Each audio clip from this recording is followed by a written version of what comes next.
जय हिंद एवरीवन। इस वीडियो में हम लोग आर्यस अग्रवाल की मैथ्स बुक, जो कि कंपटीशन की मैथ्स बुक है एच सन पब्लिकेशन की तरफ से, उसके पाठ 6 अर्थात अध्याय 6 औसत एवरेज के कुछ प्रश्नों के हल को देख रहे हैं ट्रिक से। यहाँ पर प्रश्न संख्या 2 हम लोगों के पास है। 60 तक की सभी विषम प्राकृत संख्याओं का औसत कितना है। तो यहाँ पर हम लोग देख रहे हैं कि पहले तो 60 तक की सभी प्राकृत संख्याओं को हम लोग लिख लेते हैं, जो कि होती हैं 1, 2, 3, और ऐसे ही आप आगे बढ़ते रहेंगे तो आपको यहाँ पर 60 मिल जाएगा। तो इसमें क्या है, इस सीरीज में, इस श्रेणी में हम लोगों के पास सम संख्या भी है, विषम संख्या भी है। प्रश्न में हम लोगों से केवल विषम संख्याओं का औसत पूछा है। तो 60 तक में कितनी विषम संख्याएं होंगी, प्रथम 60 प्राकृत संख्याओं में कितनी विषम संख्याएं होंगी, तो हम लोग देखेंगे 60 को हम लोग 2 से भाग दे देंगे तो 30 विषम संख्याएं होंगी प्रथम 60 संख्याओं में, और 30 सम संख्याएं होंगी।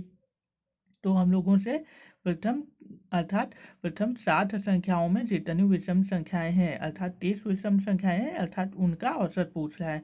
तो आप ध्यान रखेंगे कि यदि आपसे पूछे कि प्रथम n संख्याओं में जितनी विषम संख्याएं हैं उनका औसत निकालिए, तो आप क्या करेंगे, आप n संख्याओं में जितनी विषम संख्याएं होंगी उसको ज्ञात करेंगे और जितनी विषम संख्याएं आपको प्राप्त होंगी वही आपका उत्तर हो जाएगा। अर्थात आप इसको ऐसे बोल सकते हैं कि प्रथम n विषम संख्याओं का औसत क्या होगा, हमेशा n ही होगा। तो इस प्रश्न का उत्तर हम लोगों का 30 ही होगा। तो सिंपली आप ट्रिक से तुरंत, अर्थात कुछ सेकेंड्स भी नहीं लगेगा, आप देखते ही प्रश्न को उत्तर बता देंगे, क्योंकि 60 तक की प्राकृतिक संख्याओं में आप जान जाएंगे कि विषम संख्याएं 30 ही होंगी।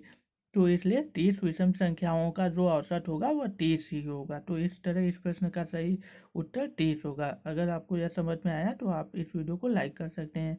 अगर हम लोगों से इसी प्रश्न में 60 तक की सभी सम संख्याओं का औसत पूछता तो सम संख्याएं कितनी हो जाती, सम संख्याएं भी 30 हो जाती। तो लेकिन सम संख्याओं का औसत हम लोग क्या करते हैं, एक बढ़ा कर बताते हैं। तो 30 + 1 अर्थात 30 यहाँ पर जो सम संख्याएं प्राप्त होती हैं उनका औसत हो जाता है 31। तो आप इससे फॉर्मूला बना सकते हैं कि प्रथम n सम संख्याओं का औसत होगा n+1 और प्रथम n विषम संख्याओं का औसत होगा n। तो आप इस वीडियो को लाइक कर सकते हैं अगर आपको अच्छा लगे तो। Thank you so much.